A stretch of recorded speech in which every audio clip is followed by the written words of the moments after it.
Alright, so Jurassic World Fallen Kingdom. Is it better than the first Jurassic World? Well, that is a question that I will answer in my upcoming Jurassic World Versus video, but in the meantime, here is my spoiler-free review. So, what did I like about Jurassic World 2? Well, first off, I was very impressed with the way this movie looked. The dark and gritty colours, the use of lighting, the practical dinosaur effects, the locations, this movie visually is really impressive to behold. Now, much like the first Jurassic World, there are parts where the dinosaurs looked fake, but for the most part they looked very good, and they were definitely a big improvement over the last movie. Another thing I loved was the set pieces. Not only are they action-packed, but they have so much tension to them, and pretty much every single one of these scenes had me on the edge of my seat. And surprisingly, the relationship that got the best continued development from the last movie wasn't Claire and Owen, it was Owen and Blue. Not that Blue.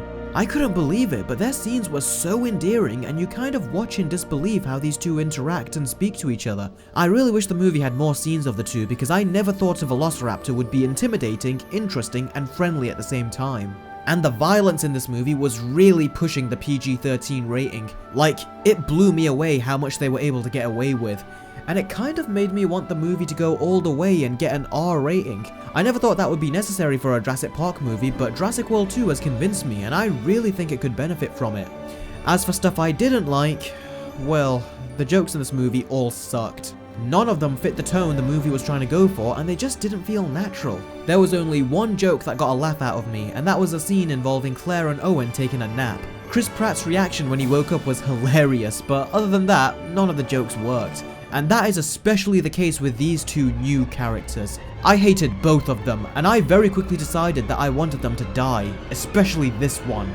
They didn't have any redeemable character traits, and they just annoyed the hell out of me. The movie also had a ton of callbacks to the first Jurassic Park movie. So much in fact that it was actually getting pretty ridiculous, and it was really distracting. And the villain of the movie. This guy is incredible. He doesn't just have one overused villainous cliche, he has like 10. I am not kidding, and everything about him was so damn predictable. So much so that it actually got on my nerves how much I was able to predict his next move. Also, the trailers really showed way too much and spoiled certain scenes for me. Now, I made a conscious effort to avoid the third trailer, as it's common that the third trailers for movies nowadays tend to spoil everything, and that made me go into several scenes not knowing what was going to happen, and it really benefited my experience. And now that I've seen the movie, I went and watched the third trailer to see what it would have spoiled for me, and good god, I am so glad I didn't see it, because the scenes that took me by surprise would have been completely ruined if I did.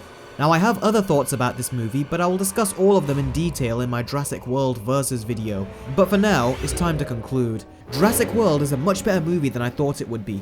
It went more for a horror movie vibe like the first movie rather than the later films, which just never seemed to get the tone right in my opinion. I really did love the darker tone this movie went for, and I really hope they elevate it further in the next film, despite early reports saying otherwise. Also, another problem with Jurassic World is that it has a first act, and then a very entertaining yet very long second act, but there was no third act, and that really made the movie's ending feel incomplete. So this could very well change in the Versus video, but for now, Jurassic World Fallen Kingdom gets a 7 out of 10.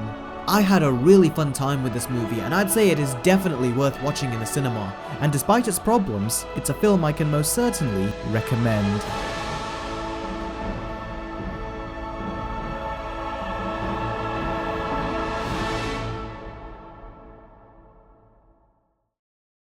So, that's it for another video. If you haven't already, don't forget to click that subscribe button and the bell right next to it so you can watch my Jurassic World 1 and Jurassic World 2 Versus video.